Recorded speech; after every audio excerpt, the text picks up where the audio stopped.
Aloha, I'm Vice Chair Kipukai Kualii, and with me is Council Member Errol Kaneshiro. We're here today to do the Council Roundup. Chair Rapozo couldn't be here today, so Council Member Kaneshiro is filling in. So this was the meeting of Wednesday, August 20th, a couple days ago. And it was a committee meeting, and we had 3 committees that met.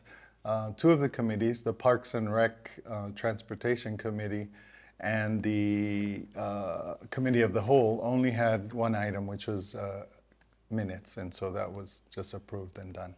And then the last committee was the Planning Committee, and the Planning Committee had 8 bills, so we spent quite a bit of time on that.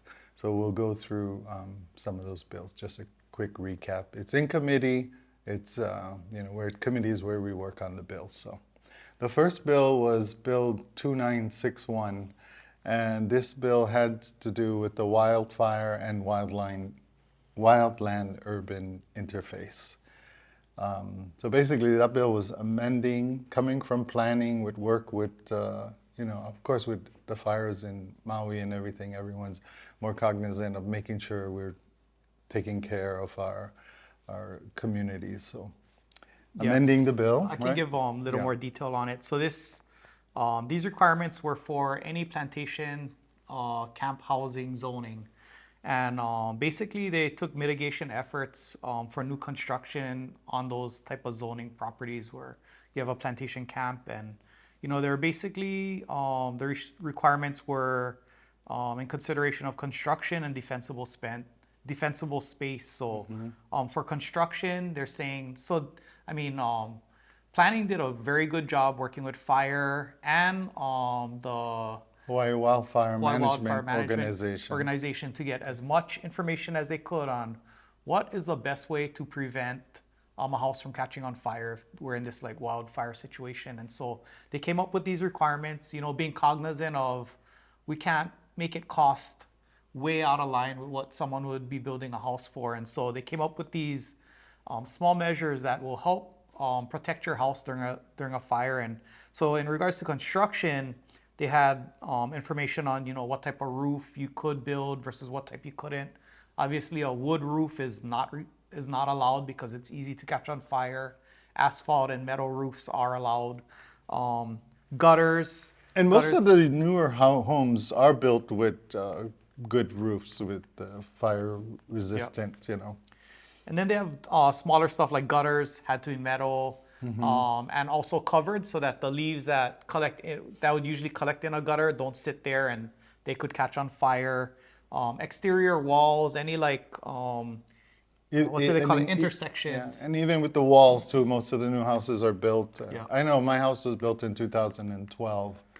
Keep going, because I think there's the vents, the intersections, like the first 6 inches along the walls. They say that's the area where an ember will get, and it'll make an entire wall of your house go up in flames. So you're protecting the first 6 inches along those intersections, which are along your exterior walls, your roof intersections. They also had post and pier. If your house is up on a post and pier, then you'd have to screen the around. Bottom, yeah. And they have a mesh screen requirement so that if you're in case of a fire, ashes don't get underneath and under your home where it'll catch your home on fire. That also goes for roof vents. There's a mesh screen metal requirement. Mesh screen, yeah.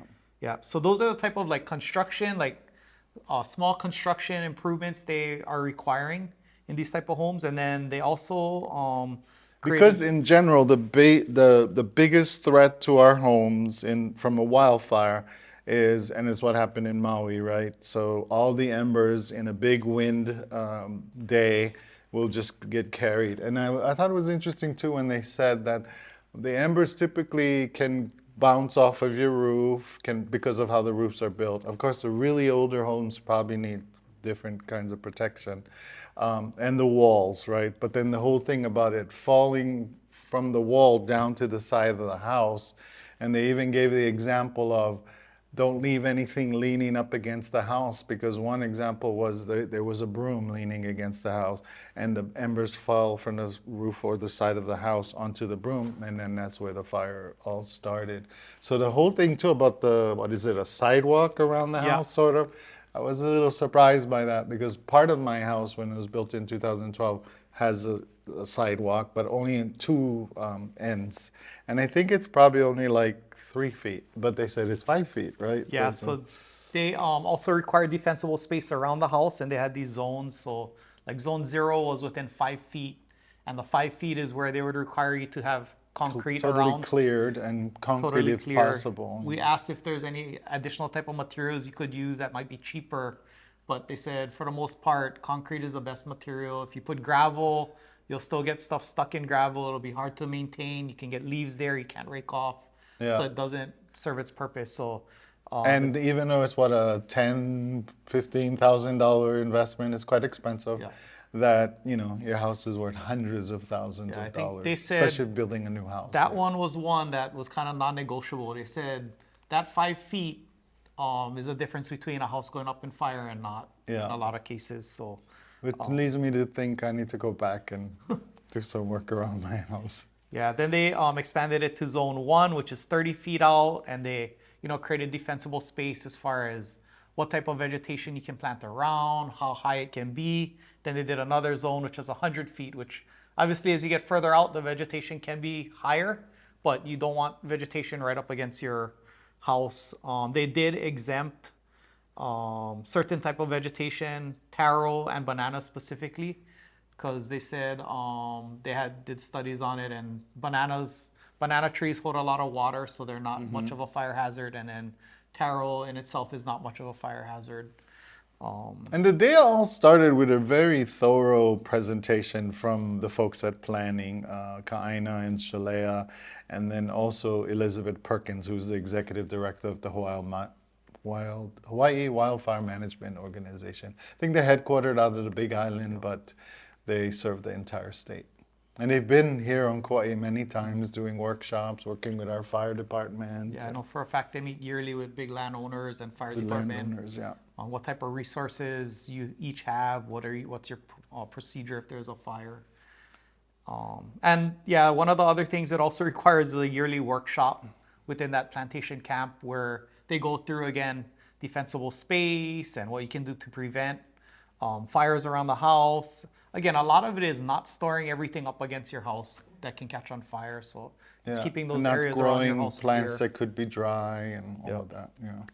Yeah, so we had no trouble after we spent some time on it, and it was good on air to help with education for the public at large, for our constituents. But then this bill was passed unanimously out of committee, so it'll go to the full council for approval, and then to the mayor for signage. And I just want to commend them. It's a very forward-thinking bill. Yep. We've saw wildfires on Maui, we saw wildfires in California, but I haven't heard much about what people were doing to protect houses or make it more safe around. And I think our county and our planning department really took the bull by the horns and said, you know what, we're gonna do our research, get some information, and really try to protect these houses and put in some requirements that are doable. Nothing that's exaggerated, but small things you can do around the house that'll make it safer. And I think we're at the forefront of that type of Absolutely. I requirements. think our planning department, compared to all the other departments in the state, are leading the way. I love all the young, progressive, forward-thinking planners that we have that work for us. And next week, actually, I'm going to the Hawaii conference for planning organizations, and which should be really interesting. Yeah. All right, so next bill. Next bill was 2962, and this basically was the, I guess basically it's the upzoning, right, from agriculture to the new Plantation camp zoning, yeah. And yeah, we had a lot of discussion on this. You want to just go over the basics about what it does? And yeah, I mean, for the most part, I think everybody's in agreement with the plantation camp zoning and what it represents. When we went through like the West Kauai plan, we had a lot of conversation about this type of plantation camp zoning where we're trying to encourage houses where there's already houses in these old plantation camps. And, we weren't going to require them to do what a new subdivision would do, which would require, sidewalks and all this extra stuff. It was, what can we do to encourage housing in a plantation camp and keep the charm and the look and the feel of it the same. And so we created this plantation camp zoning, and this is I guess the first instances where we're actually layering it onto these properties. And it's, primarily there in where there's existing old plantation camps. And as you might imagine, they're very old at this point. So some of the homes are falling apart, and they need to be probably totally rebuilt. So again, this whole, with the West Kauai plan, came from community as well. The whole idea was to allow the landowners and developers that they work with on these camps to rebuild the way that it was. So it's not going to be mansions or huge type of buildings. It was really interesting too, because in the presentation they literally showed us all the examples of the type of homes that they could be, and they gave them names and everything. So it was like a cottage, a Numila cottage, and the Luna Cottage 1 and the Luna Cottage 2. But they're all relatively small, right? I mean, I think the biggest one, the Luna Cottage 2, was like 2,000 square feet. And then the Numila Cottage was 1,000 square feet. So they're trying to replicate the houses that already exist there. The planners said they went out, they looked at each of the different type of existing homes, and then the plans and what they're approving is to basically replicate those. Yeah, it was interesting because those plans are specific to the area too. The type of housing that they can build in Numila camp is different than the type of housing they can build in Ka'anawanui village. Ka'awanui, yeah, which is where, again, Robinson's lands are. And it was all based on what the plantation houses look like prior, and that's the designs they came up with and specify, how big they can be, what they can look like. So in this discussion, and there was a lot of discussion, this went on for quite a while, because now some of the following bills kind of all tie back into this too. One of Chair Rapozo's biggest concerns was, well, what is a plantation camp? And I mean, we know, but how are we going to limit it to be what we said it would be, And basically his concern was that, this is the zoning from agriculture to plantation camp, or whatever you call it, is now allowing the building of new structures, and we want, that is for housing, right?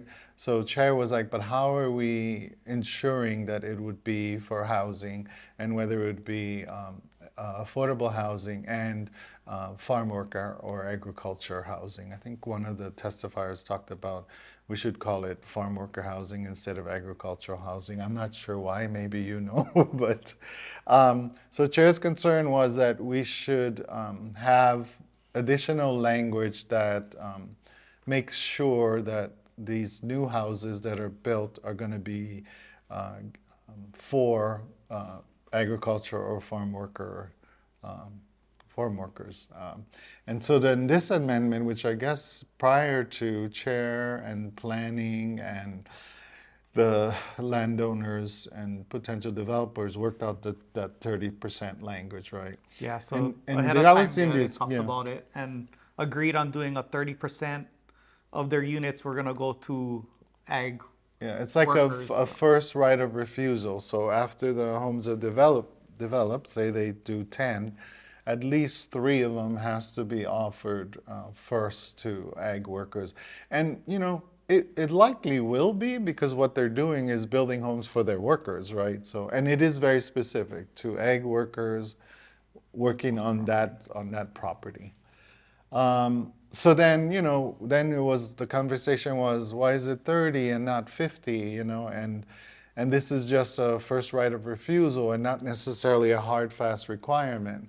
And Councilmember Kaneshiro asked about, well, how does the housing requirements come in? And at first, Housing Director Reversi wasn't there, but then he joined us. And so basically part of it was the housing workforce requirement is any new development, right, of housing, whether it's, as long as it's 10 units or more, then 20% of that has to be not just offered to low income, the affordable housing according to the AMI, adjusted medium income, but actually rented to. So, and that, brings in with it a lot of the affordable housing projects, federal funding and tax credits and the like. This isn't necessarily that case.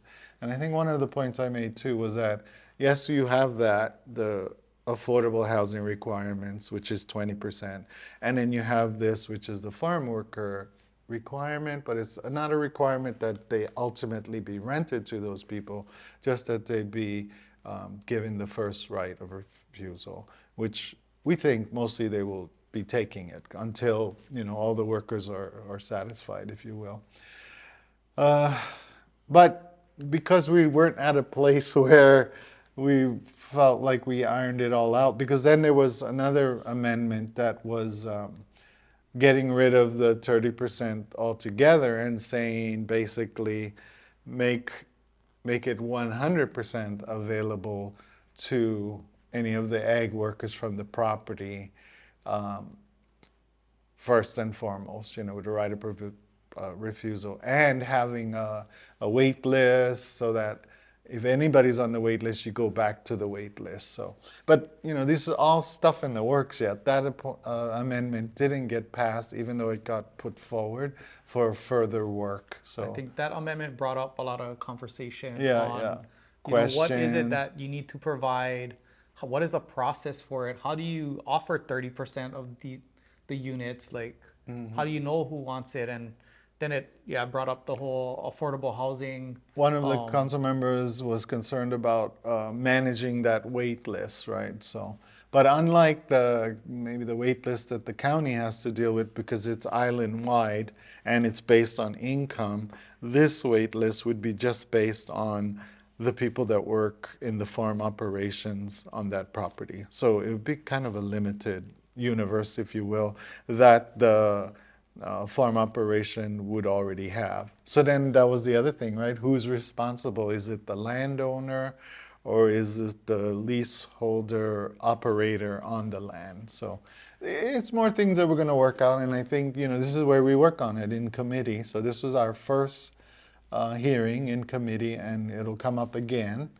And we deferred it to October 22nd, was it? Yeah, ended up deferring it. I mean, at the end of the day, I think even the original amendment that the landowners agreed to at 30% ag, I don't think they realized that they might be subject to the affordable housing clause also, which would have messed up their calculation on how do we do all of this. So I think it's a good time for everybody to kind of sit back down, see is this going to be part of the affordable housing clause, and how do we manage that? There was the thing too about in the affordable housing, when we did our big update and everything, there was areas that were exempt, right? The town core centers, because of the type of housing that ultimately would be built in the town core centers in a more dense area. It would likely to be duplexes and fourplexes and apartment buildings, so it would likely be smaller houses, smaller units,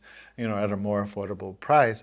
That in the housing ordinance, at least, for those specific town core areas, special areas, I guess, was designated as. They would not be subject to the 20% requirement of the housing ordinance. So then the other issue is, would these areas potentially be considered in the same way? So we're pulling in the housing director, and so we'll be working on it further. And then, of course, community can participate as well. What else? I think that's it. I mean, at the end of the day, that's the main part that has to get worked out. And then this bill ultimately was deferred. And then because several of the following bills had similar tie-ins to this bill, they were all deferred as well, except for maybe some housekeeping amendments that were made. Yeah, and I don't think it's going to be impossible to come up with something that everybody's going to agree on. I think for the most part, the guys that want to develop the plantation camp are looking to create housing for their workers. Us as council members want to create housing for our island residents. So we're basically all on the same page. It's just a matter of how do we do it. And I think that's what's going to get ironed out before the October 22nd meeting. All right. So what about the thing about the 14.9 acres? Oh, The so bill, and that ultimately was deferred, right? we Is ended up it receiving, receiving? yeah, That's what I meant. 2963 and 2964. So in 2964 it says updates approximately 14.9 acres of state land use district boundary and designation from agriculture to urban. I think it was because it was a piece within that ultimately they didn't need. They would find that land somewhere else it was because gonna it be on was ag land that is currently that they being needed planted. for ag. And they were gonna, I mean, with the plantation zoning, they're able to do a little more housing, but in this case, they negotiated that they're gonna leave it out for now. I think because the ag operations need that to stay because they had some of their storage tanks and different things would be, it was just easier to do it somewhere else. So as a result of that moving, and all the parties are agreeing, right, that this bill wouldn't be necessary. So the bills, both 2963 and 2964 were received. So we still have one bill was passed, two was received, and we still have five more that we're working on. And we'll be back in committee on October 22nd. And that was pretty much it. Thank you for being Pretty here, much, for but it was helping me. pretty long. But we spent hours Yeah. on it. Yeah, all the council members were fully engaged, and we had a few testifiers come up as well. And I think now we're putting it out there, probably more people will engage. So come join us. We meet every Wednesday. It's either a council meeting or a committee meeting. Hoike is always there. We want to thank Hoike for coming and live streaming our meetings and then rebroadcasting them. And then thank you today to Roger and Smita, who is also joining us in the studio with the taping. And hurry back, Council Chair Rapozo. Aloha and mahalo. Thank you.